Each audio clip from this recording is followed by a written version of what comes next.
Good morning, all of you. Today, I will deliver the lecture on the topic the mode of election of the president, and after that, salary and oath and affirmation of the president. तो कल हमने आपको बताया था कि राष्ट्रपति को किस रीत से राष्ट्रपति का इलेक्शन होता है, राष्ट्रपति का चुनाव किस रीत से किया जाता है। और राष्ट्रपति अनुच्छेद 56 के अंतर्गत आर्टिकल 56 के अंतर्गत जो है अपना पद धारण करने की तिथि से 5 वर्ष की अवधि तक पद धारण करेगा। 5 years अपने पद ग्रहण की तिथि से 5 वर्ष की अवधि तक पद धारण करेगा। और वह 5 वर्ष की अवधि के पहले भी अपना रेजिग्नेशन दे सकता है, अपना त्यागपत्र दे सकता है। या त्यागपत्र किसको देगा? उपराष्ट्रपति को। राष्ट्रपति अपना त्यागपत्र वाइस प्रेसिडेंट को देगा।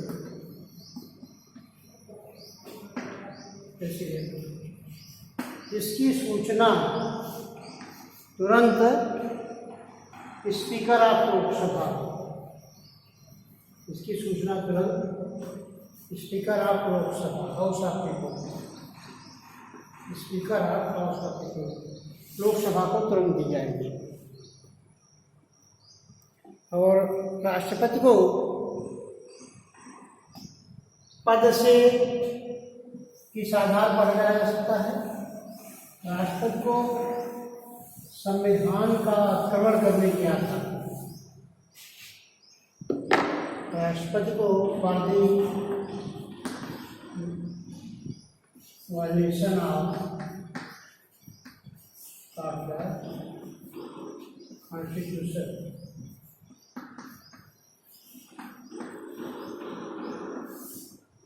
राष्ट्रपति पर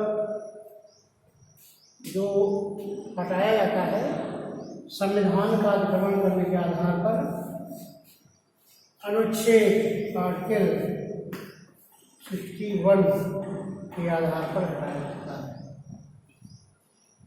राष्ट्रपति पर महाभियोग का जो प्रस्ताव लगता है वह इस आधार पर on his basis the president of India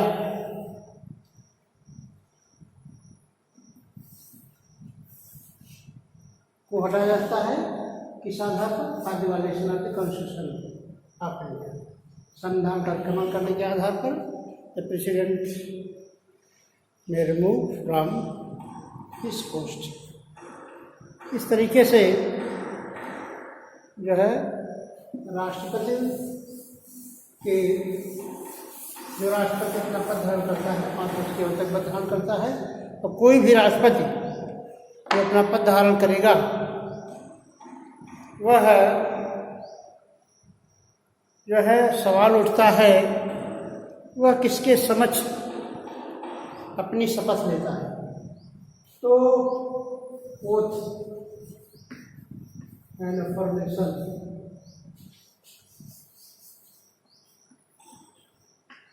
oath और अफर्मेशन, शपथ और प्रतिज्ञान के संबंध में प्रावधान जो है आर्टिकल 60 में दिया है। संविधान के अनुच्छेद 60 में भारत के राष्ट्रपति की शपथ और प्रतिज्ञान के संबंध में बंद किया गया।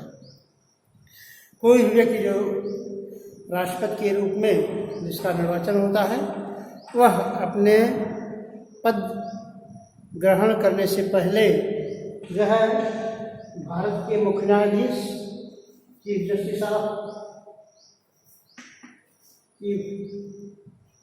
जस्टिस ऑफ इंडिया,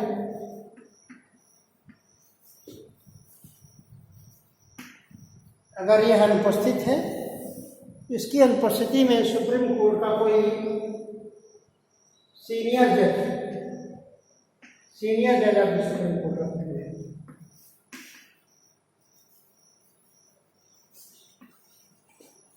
अगर मान लीजिए चीफ जस्टिस अनुपस्थित है या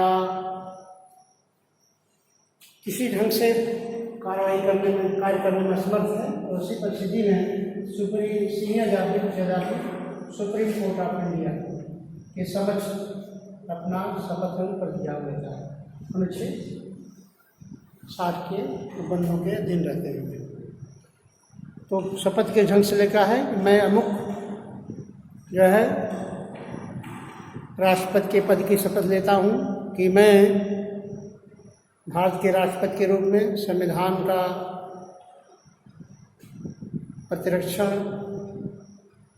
और उनके कर्तव्यों का पालन करूँगा और पूरी ईमानदारी निष्ठा से जो है राष्ट्र की सेवा में निरत रहूँगा, राष्ट्र की सेवा करूँगा, राष्ट्र की सेवा में निरत रहूँगा। इस तरह से भारत के राष्ट्रपति को शपथ प्रतिज्ञा के संबंध में बंध आर्टिकल 60 में दिया गया है, जो कि सुप्रीम कोर्ट के मुख्य न्यायाधीश तथा उसके उपस्थिति में किसी अन्य वरिष्ठ न्यायाधीश के समक्ष शपथ प्रतिज्ञा लेता है।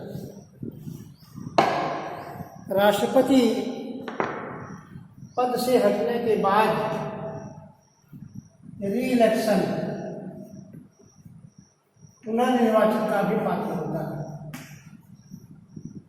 राष्ट्रपति पुनर्निर्वाचन का भी पात्र हो सकता है।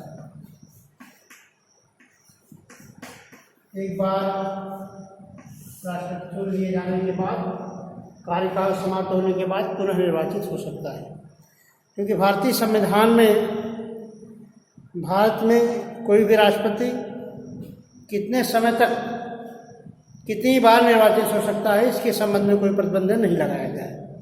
एक राष्ट्रपति एक से अधिक बार भी निर्वाचित हो सकता है, जैसा कि अमेरिका के संविधान में है। अमेरिका के संविधान में संशोधन करके यह बंधित कर दिया गया है कि कोई भी राष्ट्रपति मोर देन टू टाइम्स लगातार 2 बार तक राष्ट्रपति हो सकता है।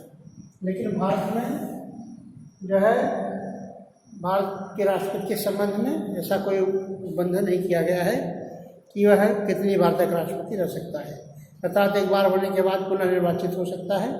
इसके संबंध में कोई सीमा प्रतिबंध नहीं लगाया गया है। और भारत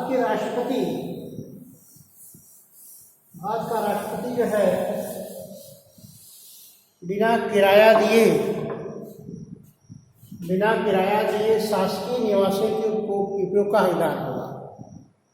भारत का राष्ट्रपति जो है बिना किराया दिए शासकीय निवास के उपयोग का हकदार होगा और उसकी पदावधि के दौरान उसकी उपलब्धियां, भत्ते, वेतन तथा उसके विशेषाधिकार में किसी ढंग से कटौती नहीं की जा सकती।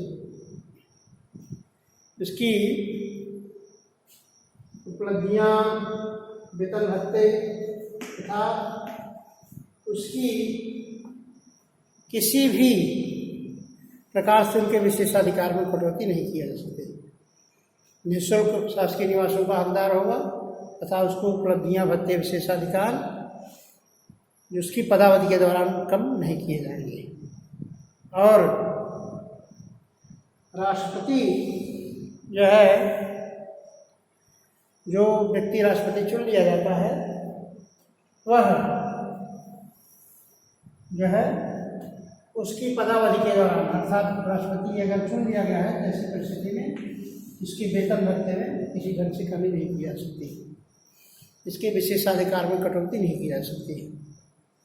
तो आर्टिकल 59 के अंतर्गत है राष्ट्रपति कोई लाभ का पद धारण नहीं करेगा, अपने पदावधि के दौरान कोई लाभ का पद धारण नहीं करेगा।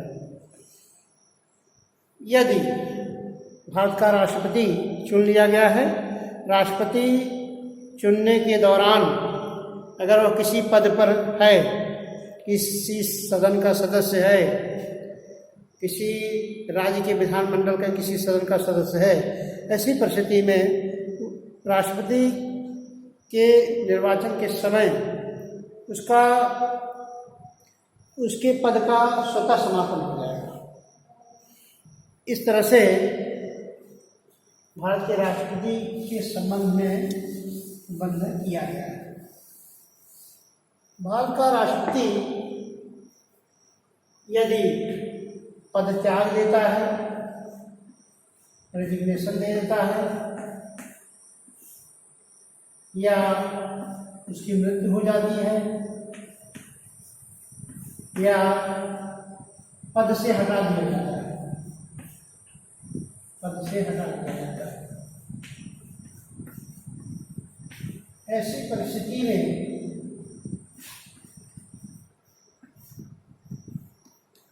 आर्टिकल 62 के अंतर्गत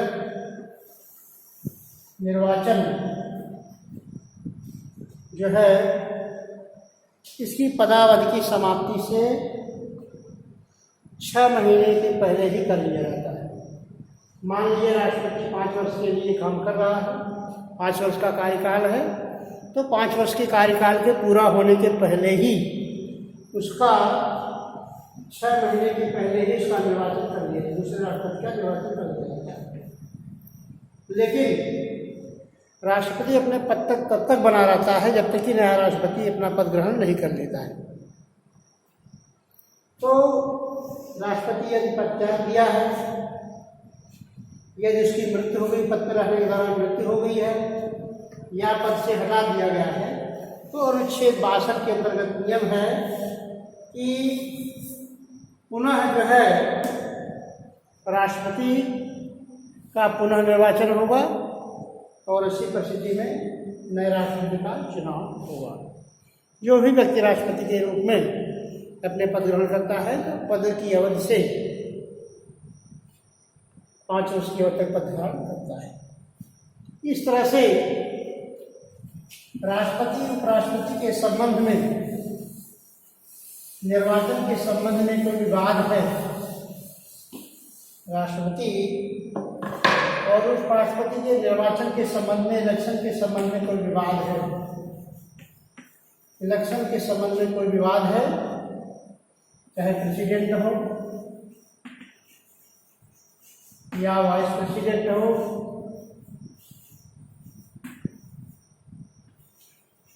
प्रेसिडेंट हो, इसके निर्वाचन के संबंध में कोई विवाद है, तो इसका अंतिम निपटारा कौन करेगा? सुप्रीम कोर्ट करेगा। राष्ट्रपति उपराष्ट्रपति के निर्वाचन से संबंधित कोई विवाद है, इसका निपटारा सुप्रीम कोर्ट द्वारा किया जाएगा और उसका विनिश्चय अंतिम होगा।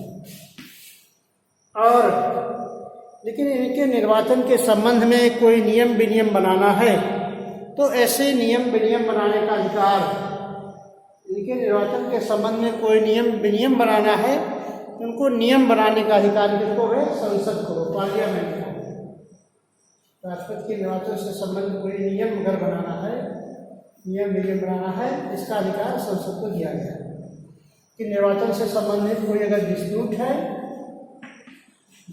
है, इसका निस्तारण कौन करेगा? Supreme court. और सुप्रीम कोर्ट का विषय अंतिम माना जाता है राष्ट्रपति के निर्वाचन से संबंधित। और इस ढंग से राष्ट्रपति को निर्वाचन से संबंधित विवाद जो है किस आर्टिकल के अंतर्गत? आर्टिकल 71 के अंतर्गत निर्धारित किया जाता है, जिसमें सुप्रीम कोर्ट को अंतिम निश्चय करने का अधिकार दिया गया है। और अनुच्छेद 61 के अंतर्गत महाभियोग की प्रक्रिया दी गई है, जिसके अनुसार भारत के राष्ट्रपति को उसके पद से हटाया जा सकता है। आर्टिकल 61 के अंतर्गत जो है महाभियोग का प्रस्ताव, इम्पीचमेंट,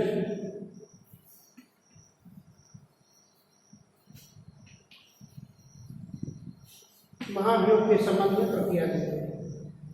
राष्ट्रपति को अगर उसके पद से हटाने का संकल्प विचाराधीन है, तब राष्ट्रपति को उसके पद से हटाने का संकल्प विचाराधीन है, तो किसी भी सदन में कोई भी सदन आरोप लगाएगा, कोई भी सदन इस आशय का आरोप लगाएगा, किसी भी सदन में आरोप लगाया जाएगा। और ऐसे आशय का संकल्प कम से कम 1/4 सदस्यों द्वारा पारित किया जाएगा। संकल्प तब तक नहीं लगाया जाएगा जब तक 1/4 सदस्यों के हस्ताक्षर द्वारा उसको संकल्प पारित न कर दिया जाए। कम से कम 1/4 सदस्य इस आशय का संकल्प पत्र लाए कि राष्ट्रपति के विरुद्ध महाभियोग लगाया जाता है। राष्ट्रपति के विरुद्ध जब महाभियोग लगाया जाता है तो before 14 days before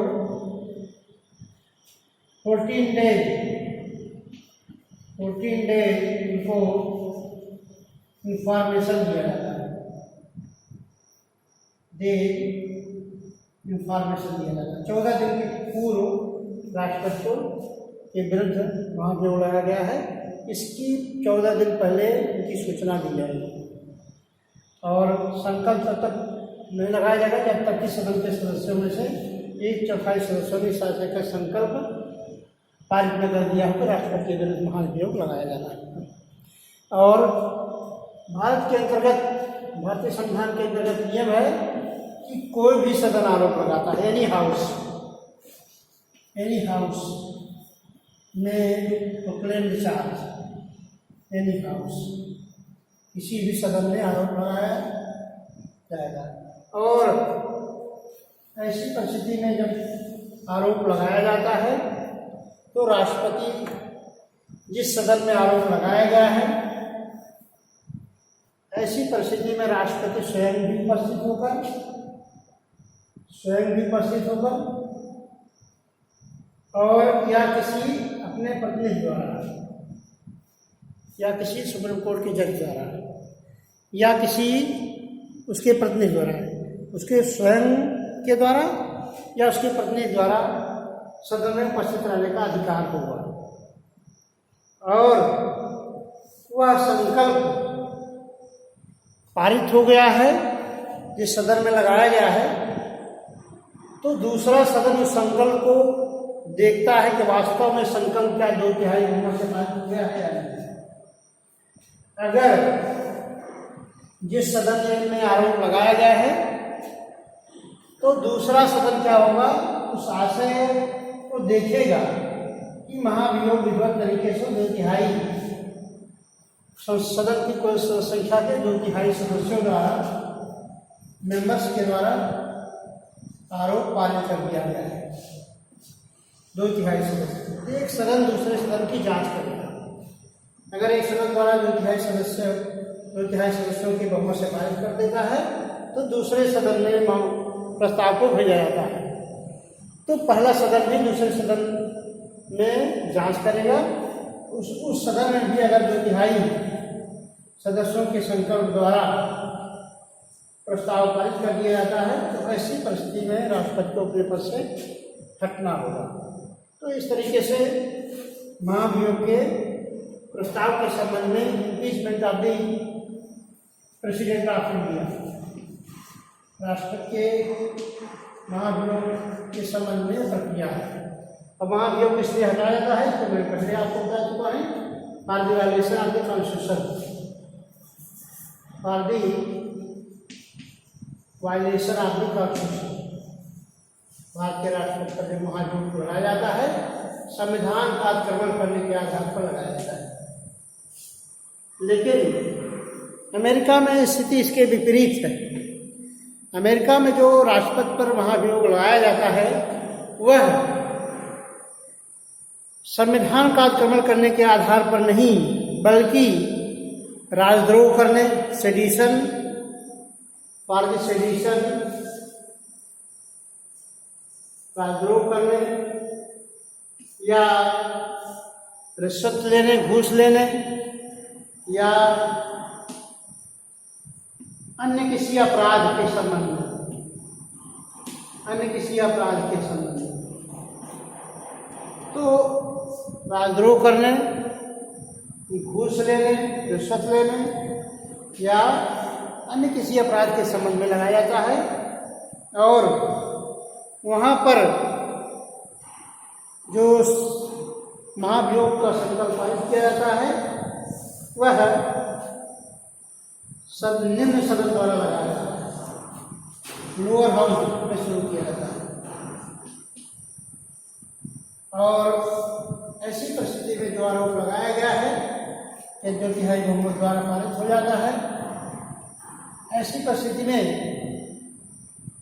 supreme court के जज को सीनेट की अध्यक्षता करने का अधिकार दिया गया है। यदि 2/3 बहुमत द्वारा आरोप लगाया गया है, ऐसी परिस्थिति में अमेरिका के राष्ट्रपति को हटाया जा सकता है। लेकिन भारत में स्थिति विपरीत है। भारत में संविधान का अतिक्रमण करने के आधार पर ही राष्ट्रपति महाभियोग का प्रस्ताव पारित किया जाता है और महाभियोग का प्रस्ताव जो है तभी पारित माना जाएगा भारत में जबकि दोनों सदनों द्वारा 2/3 पूरी सदस्य संख्या के 2/3 बहुमत द्वारा अगर पारित हो जाता है, उसी परिस्थिति में माना जाएगा कि राष्ट्रपति को महाभियोग द्वारा हटा दिया गया है। तो इम्पीचमेंट का प्रोसीजर भारत में अलग है और राष्ट्रपति को जो है क्षमा के संबंध में, पार्डन,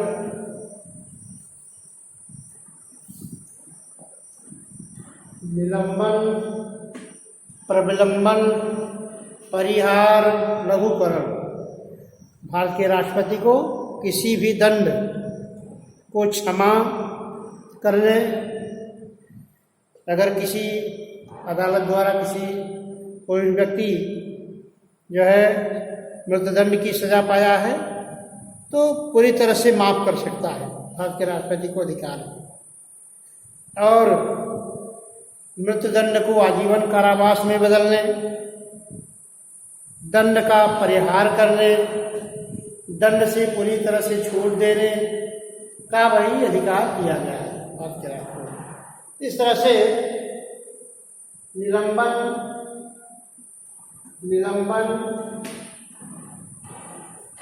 प्रविलंबन,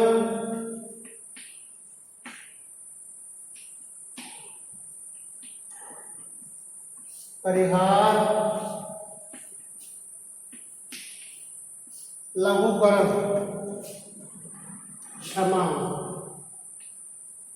क्षमादान की शक्ति है राष्ट्रपति।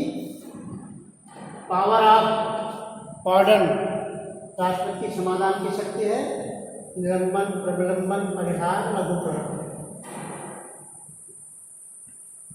राष्ट्रपति मृत्युदंड पाए हुए किसी भी व्यक्ति को पूरी तरह से क्षमा कर सकता, माफ कर सकता है। राष्ट्रपति अगर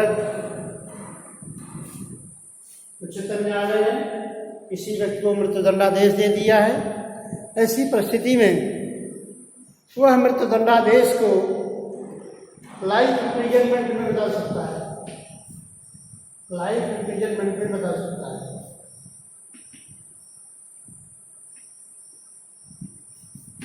किसी व्यक्ति के दंड को निलंबित कर सकता है, किसी व्यक्ति के पनिशमेंट को क्या कर सकता है, सस्पेंशन कर सकता है। किसी व्यक्ति के जो है दंड को कुछ समय के लिए टाल सकता है, किसी व्यक्ति के दंड को अभिमुक्ति प्रदान कर सकता है। इस तरह से भारत के राष्ट्रपति को समाधान की भी शक्ति प्रदान की गई है। The next section I will tell you tomorrow. Thank you very much.